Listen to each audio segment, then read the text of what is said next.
మన ప్రయాణం ప్రారంభించాం. ఆనాడు అందరి ఆమోదంతో అమరావతియే మన రాజధానిగా ప్రకటించుకున్నాం.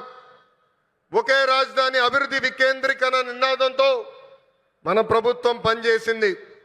అనంతపురానికి ఆటోమోటివ్ కంపెనీలు తీసుకొచ్చాం. చిత్తూరు కడప జిల్లాకి ఎలక్ట్రానిక్స్ కంపెనీలు తీసుకొచ్చాం. కర్నూలు జిల్లాకి విద్యుత్ సోలార్ కంపెనీలని తీసుకొచ్చాం.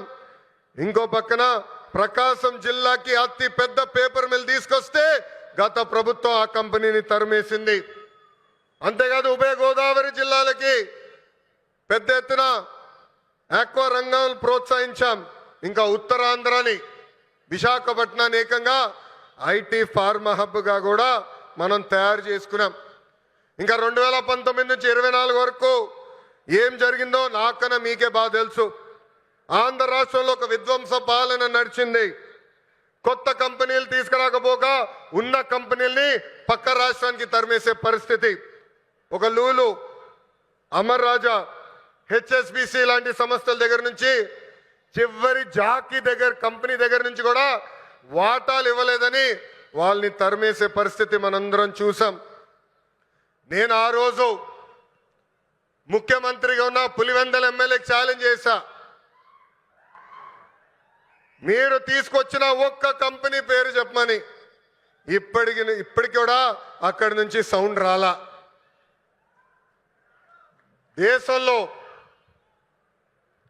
దేశంలో ఎప్పుడు జరిగిన విధంగా నేను పాదయాత్ర చేశా. ఒక మాటలో చెప్పాలంటే యువగలం పాదయాత్ర నాలో మార్పు తీసుకొచ్చింది.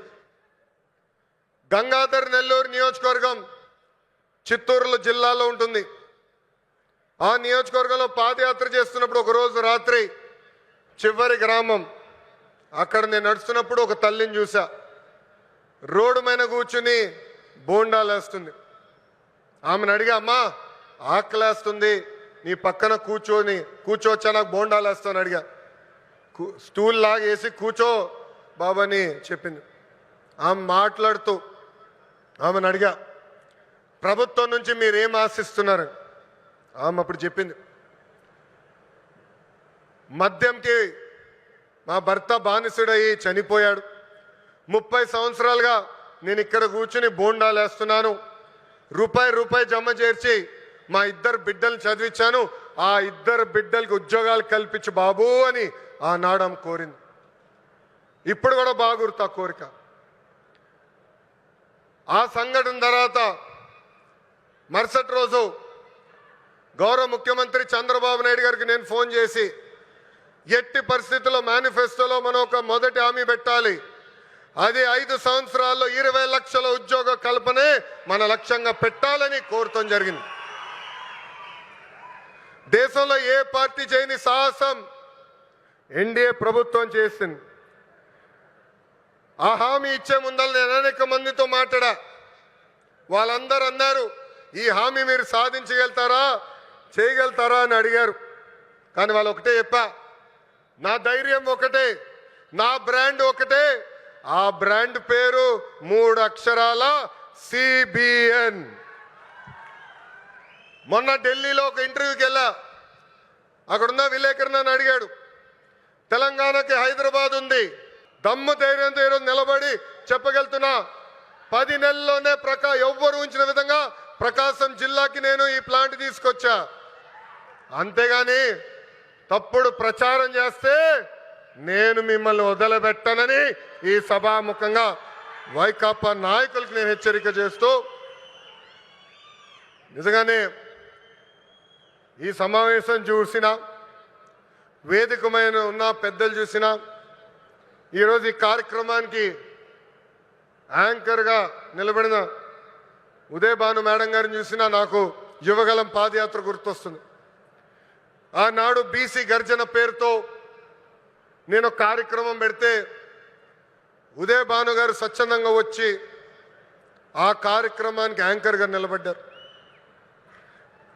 బీసీ సోదరులు జరుగుతున్న అన్యాయం పైన ఆనాడు మేము పెద్ద ఎత్తున ఆనాటి ప్రభుత్వాన్ని నిలదీసినందుకు మేడం గారిని కూడా వైకాపా నాయకులు ట్రోల్ చేశారు. అంతేకాదు వేదికమైన పెద్దలందరి పైన దొంగ కేసులు పెట్టారు. నా పైన కూడా 23 కేసులు పెట్టారు. ఆనాడే చెప్పా, ఆ సైకో పాలనకి ఈ తెలుగుదేశం పార్టీ తగ్గేదే లేదని. వాస్తవంగా ఈరోజు ప్రజలకి స్వాతంత్రం వచ్చింది. 94% సీట్లలో ఎన్డీఏ ప్రభుత్వాన్ని మీరు గెలిపించారు. మా పైన బాధ్యత పెరిగింది. మీకు 6 నిమిషాలు కష్టపడతాం, మీకు అండగా నిలబడతాం, మీకున్న సమస్యలు పరిష్కరిస్తామని ఈ సభాముఖ హామీ ఇస్తూ ఇక్కడ పెద్ద ఎత్తున ఒక పక్క అభివృద్ధి లేదు, అండ్ చాలా ముఖ్యమైనది మహిళలకి సంక్షేమం లేకపోయినా పర్లేదు కానీ భద్రత లేకుండా పోయింది. వాళ్ళు అసెంబ్లీలో అడిగిన క్వశ్చన్కి ఇచ్చిన ఆన్సర్లోనే మీకు తెలుస్తుంది. జూన్ 24 నుండి జనవరి 25 వరకు 16,809 కేసులు. అంటే ప్రతిరోజు దాదాపుగా 70 మంది మహిళలు చిన్నపిల్లల మీద ఏ విధంగా రేపులు కానీ, అఘాయిత్యాలు కానీ, టార్చర్లు కానీ, న్యాయాలు కానీ అన్నీ జరుగుతున్నాయో వాళ్ళే సాక్షాత్తు అసెంబ్లీలో అడిగిన క్వశ్చన్కి ఇచ్చారు. ఈరోజు జగనన్న అధికారంలో ఉన్నప్పుడు మహిళా పక్షపాత ముఖ్యమంత్రిగా మహిళలకు ఎంత అండగా ఉన్నారో మనం కళ్ళారా చూసాం. కానీ ఈరోజు చంద్రబాబు నాయుడు ముఖ్యమంత్రి అయ్యాక మహిళల కక్ష సాధించే విధంగా ఈరోజు కార్యక్రమాలు చేపడుతున్నారు. ఉదాహరణకి ఎన్నో ఉన్నాయి. ఈ రాష్ట్రంలో ఎంతమంది ఆడపిల్లల్ని రేప్ చేశారు, చంపేశారు, ముక్కలు చేసేశారు, అయినా కూడా పట్టించుకోరు. ఎక్కడికి ముఖ్యమంత్రి కానీ, డిప్యూటీ కానీ, హోంమంత్రి కానీ రావటానికి కూడా మనసు సహకరించదు. ఎందుకు ఇవన్నీ జరుగుతున్నాయి అంటే వీళ్ళు విచ్చలవిడిగా ఈరోజు మద్యాన్ని ప్రవహింపజేయటమే. ఎక్కడ చూసినా బెల్ట్ షాపులు, గంజాయి, డ్రగ్స్ ఈ రాష్ట్రంలో ఉన్న యువతని నాశనం చేస్తుంది. ఆ యువత చేతిలో ఈరోజు ఆడపిల్లలు బలి అవుతున్నది నిజం కాదని అడుగుతున్నా. సాక్షాత్తు ముఖ్యమంత్రి ప్రాతినిధ్యం వహిస్తున్న కుప్పంలో కానీ, హోంమంత్రి ప్రాతినిధ్యం వహిస్తున్న వైజాగ్ ప్రాంతంలో ఈరోజు ఎకరాలకు ఎకరాలు గంజాయి పండిస్తుంటే ఏం చేస్తున్నారని అడుగుతున్నా. 100 రోజుల్లో గంజాయి లేకుండా నిర్మూలిస్తామన్న మీరు ప్రాతినిధ్యం వహిస్తున్న చోట ఇంత గంజాయిని పండిస్తూ ఈ విధంగా బెల్ట్ షాపుల్ని పెట్టించి విచ్చలవిడిగా మందు సరఫరా చేస్తూ కొత్తగా డ్రగ్స్ని కూడా తీసుకొచ్చారు. సాక్షాత్తు ముఖ్యమంత్రి గారు నివాసం అంటున్న గుంటూరు ప్రాంతంలోనే ఈరోజు డ్రగ్స్ దొరుకుతున్నాయంటే వీళ్ళు ఏం పరిపాలిస్తున్నారని నేను అడుగుతున్నాను. వీటి వల్లే కదా ఆడవాళ్ళ మీద ఇన్ని అఘాయిత్యాలు జరుగుతున్నాయి.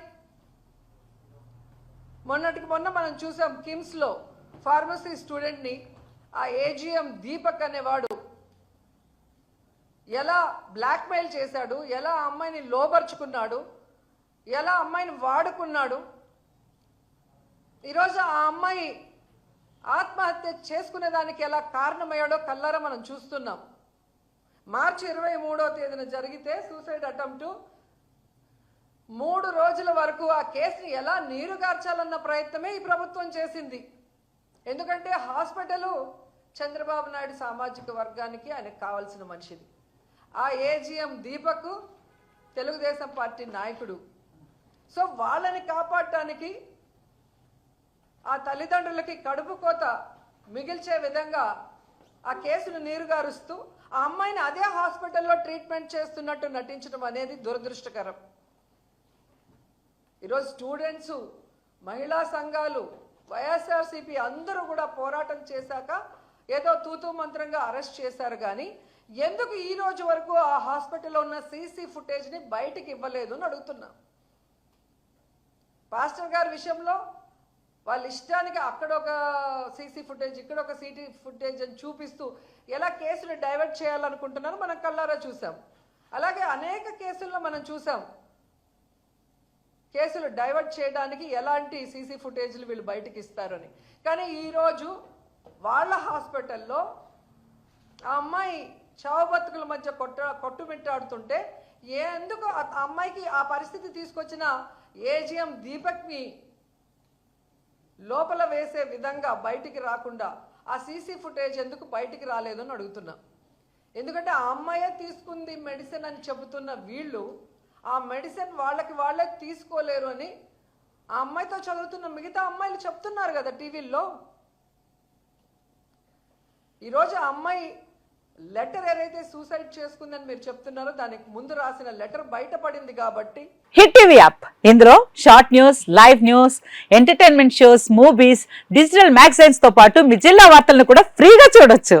అంతేకాదు కేజీ నుంచి పీజీ వరకు విద్యార్థులకు స్కాలర్షిప్ కూడా అందిస్తున్నాం. ప్రతి వారం 10 మందికి లక్కీ డ్రా ద్వారా ఒక్కొక్కరికి 10,000 రూపాయలు అందిస్తున్నాం. ఇంకెందుకు ఆలస్యం, వెంటనే హిట్ టీవీ యాప్ ని డౌన్లోడ్ చేసుకుని ఫ్రీగా ఎంటర్టైన్మెంట్ పొందండి. Hit TV app. Hit TV app.